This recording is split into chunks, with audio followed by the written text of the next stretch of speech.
Hello students, how are you all? I hope everyone is good and utilizing your time by studying and doing some activities at home. Now this is time for your science class. Today I will also tell you to do some activity at home, but before starting with that, I will discuss the homework which I have given to you. I have given 3 questions to you. First question was definition of dispersal. You have to write down the definition of dispersal. And what is the definition of dispersal?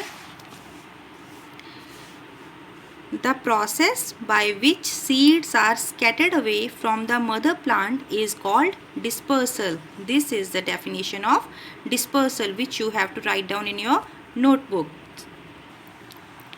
And your second question was, give any 2 examples of seeds which are dispersed by wind. And what was its answer? Its answer is maple and dandelion. Second one, I have written number 2, maple and dandelion. So note it down, maple and dandelion. And what was the third question? Third question was, why do plants scatter their seeds? Why do plants scatter their seeds? And what is its answer? Its answer is in order to ensure that seeds of plants do not grow too close to one another. So this was the answer of question number 3. Now let's start with our next topic. In my previous video, I have told you about the ways of seed dispersal. Now our next topic is growing plants from roots, stems and leaves. Now let's start with our first topic, that is growing plants from roots. So growing plants from roots. Some plants modify their parts by storing food in them, and those parts we can eat. For example, the carrot, radish, turnip, beetroot, dahlia, these are some plant parts which we eat. We eat them as vegetable, but actually these are the roots of the plant, because plants store their food in their roots and they swell up, and we eat these parts, we eat these roots as our food, as vegetables. And from these roots, from these vegetables, we can grow new plants. How? We can cut. So this is the activity which I have told that I will give you one activity. This you can do at home. If you will cut the top portion of the carrot and put that top portion in water by dipping half of it and place it in a sunny place, in open. After some time, you will observe that from that top portion, new plants start arising. So we can grow plants from the roots. So let's read it from the book. Food is stored in the roots of carrot, radish, turnip, beetroot and dahlia. New plants can grow from these roots. So these are the roots which we eat. Carrot, we eat it as a vegetable, that is the root part. We eat turnip, that is also the root of the plant. Beetroot, dahlia is a flower. So these are the roots of the plant, and because the food is stored in them, that's why they are swollen and we eat it as a vegetable. So this is the activity which you have to do. What you have to do, you have to cut the top portion of the carrot and put that top portion in a container and fill it with water. The half portion should be dipped in water, okay, and put that container in open. And after few days, you will see that new plants start arising from the top portion. So that is the activity which you have to perform at your home. As we have discussed that roots of some plants are modified, like that stems of some plants are also modified, because some plants store their food in their stems. For example, potato. We all eat potato. Potato is not a vegetable, it's not a fruit of the plant, it is the stem part of the plant. So we eat stems of some plants. For example, potato, for example, ginger, uh, and few flowering plants are also there. For example, from which we can grow new plants. So first of all, let's read it from the book. Growing plants from stems. We eat stems of certain plants such as potato and ginger. New plants can grow from these stems. How? First of all, we have to cut the stem. A cutting of stem should be there. When we put the stem cutting in the soil, when we plant the stem cutting in the soil and we water it for a few days, after some days we will observe that new plants start growing from it. You all have potato at your home, and sometimes I think you have seen outgrowth from it, from the potato. These type of outgrowths, these are called the buds or eyes of the plant. So if this type of outgrowth is there, so a portion of potato, by putting this portion of potato in the soil and watering it for few days, you can observe that small plants start arising from it, from this stem, because potato is the stem part. And if we put the stem for this potato into the soil, after few days new plants start growing. So by this we can grow plants from the stem. So like this, ginger can also be grown into a plant. By putting ginger into the soil, we can grow a new plant from ginger. So a potato which has eyes on them, the part which has eyes or buds on them, by putting that piece of potato into the soil, a new plant can grow from it. And like that, by putting a part of ginger into the soil, we can grow a new plant from that part of ginger. Some flowering plants are also there which can be grown from the stem. For example, hibiscus, for example, rose and money plant. So these can also be grown from the stem cutting. How? A portion of stem is cut and can be put into the soil, and after few days that stem part start growing into a new plant, and the plant from which we cut the stem, that main plant is known as mother plant. Okay, so like that we can grow plants from stem. Next is growing plants from leaves. Some plants are there in which on the leaves of those plants some buds are there, some buds are present. What are buds? Buds are small swellings which can be grown into a shoot, into a leaf, or into a new plant, you can say. Okay, so like that, the example is bryophyllum. The bryophyllum leaf has many buds on its margins. What are margins? I will show you what are margins. These are the margins. This portion, this is called margin.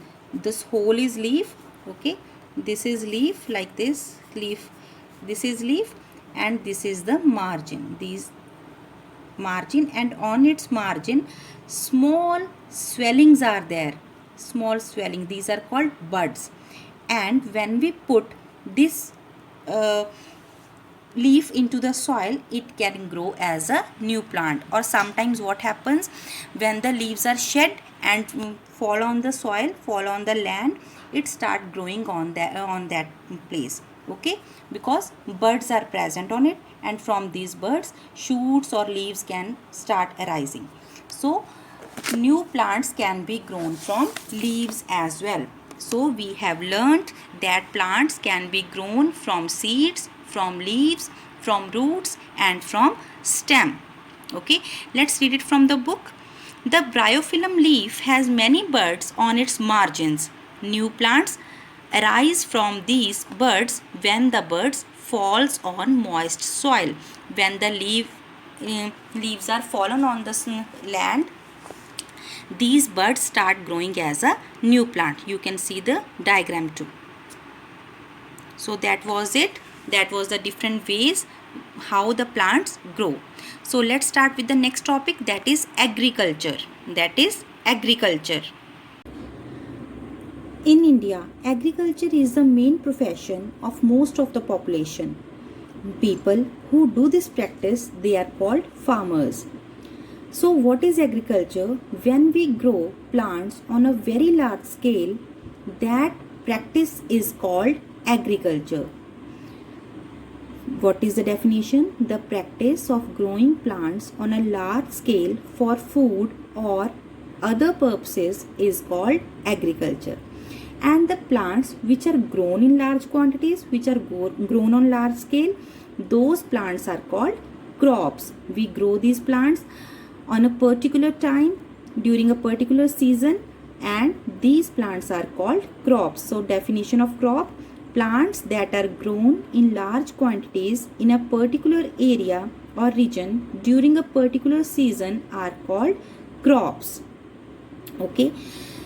For agriculture, farmers have to do a lot of practices. For example, they have to level their field, they have to plow it, they have to put fertilizers, manures, they have to water it regularly, they have to spray chemicals to protect their crops from insects, and then the crop is harvested and then it bring it to the market. So there are different stages of agriculture. First stage is farmers, they have to plow their field. The field is plowed, leveled, plowed.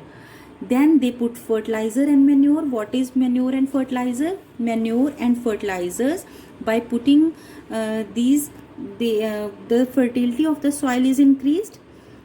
Fertilizers are the chemicals, and there are specific fertilizers which provide 1 or 2 nutrients to the soil, and by putting manure, that is organic, by putting manure, it improves the soil fertility. Okay, and after that they sow the seeds, they put the seed into the soil, and after sowing the seeds, farmers have to irrigate it, they have to water it regularly. So the fourth stage is crops are irrigated, watered, and different crops need different amount of water. Some need more amount of water and some need less amount of water. So farmers irrigate their crops, they water their crops, and when the crops start growing, they have to spray chemicals, they have to spray pesticides on them to protect it from the pests, to protect it from the insects. And after, when the crops are ripened, when the crops are prepared, they harvest it, they cut their crops, and after cutting it, they bring it to the market. Okay, so these are the different stages of agriculture. So all the crops need water, need nutrients to grow, and nutrients are provided by manures and fertilizers. Fertilizers are the chemicals, and most of the fertilizers provide 1 or 2 nutrients to the soil, and manures, they increase the soil fertility by increasing the humus. What is humus? You have learned in your lower class, in class 4 too, the black part, the black thing which is present in the soil. So that is the humus, and these fertilizers and manure, these things, they help to increase the fertility of the soil because they give nutrients to the soil. Okay, and crops need protection from birds, from insects, from pests before harvesting and after too. And after harvesting the crop, after cutting the crop, they have to spray some chemicals to it to protect it from the animals. For example, rats, after harvesting the crop, the grains, they are again sprayed with some chemicals so that it can be protected from rats and other animals. Okay, farmers also use scarecrows to scare away birds from the field. What are scarecrows? Scarecrows are Scarecrows are the objects which are made in the shape of humans, in the shape of a man, and on it is made up of sticks, and on it they put some clothes, and the birds, they are scared from this, they assume it as human beings, and they don't come and eat the crops. So these are the objects which are made by the farmers so that they can protect their crops from birds. So let's read it from the book. Crops need water and nutrient from the soil to grow well. Nutrients are provided by manures and fertilizers. Specific fertilizers provide one or more nutrients, whereas manures generally improve soil fertility by increasing humus content. They may contain small quantities of nutrients.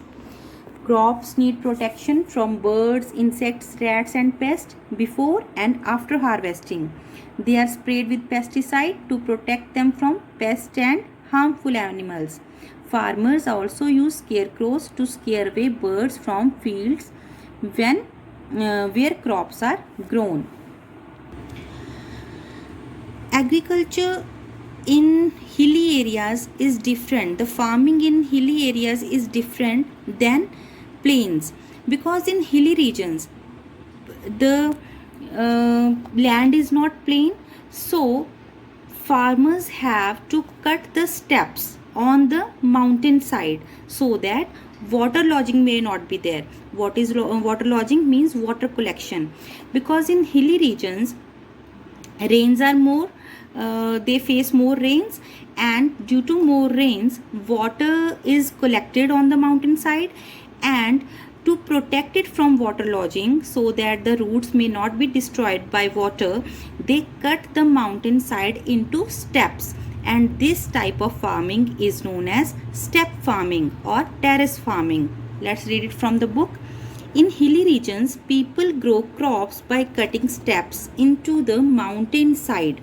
This is known as step farming or terrace farming. Okay, this is the diagram. I think you all have seen when you go to mountainside, when you go to hilly regions, these kind of steps you have seen on the mountain side. They cut the steps so that water lodging may not be there, because if water will be collected in the farm, then roots will be destroyed due to water lodging. Okay, so this kind of farming is known as step farming or terrace farming. Okay, next is crops in a particular crop may grow well in a particular season. For example, this is the season of wheat crop. In markets now wheat crop is there. So in April wheat comes, because some crops grow when the temperature is high, and some crops need less temperature, and some crops need more rain, and some crops need less rain. So there is a particular timing, there is a particular season when a crop grows well. So farmers grow different crops in different season. For example, we have main two type of crops. One are known as kharif crops and another one is known as rabi crops. Kharif crops and rabi crops. What are kharif crops? Kharif crops are those which are grown from June to October, means they are grown in June and they are harvested in October, because these kind of crops need more water, more rain. They depend largely on the monsoon, because as you know that in June in India monsoon season begins. So these crops which are grown in June and harvested in October, they need more water and they depend largely on monsoon rains. For example, rice and maize. These are grown in June and July and they are harvested in October to November. These are known as kharif crops. Another one is rabi crops. Another is rabi crops. These crops are grown in November and they are harvested in April. For example, wheat. As I think you all know that this is the time of wheat crop and this is rabi crop. This crop does not depend upon monsoon, because this crop do not need more water. Okay, let's read from the group. Crops grown from November to April are called Rabi crops.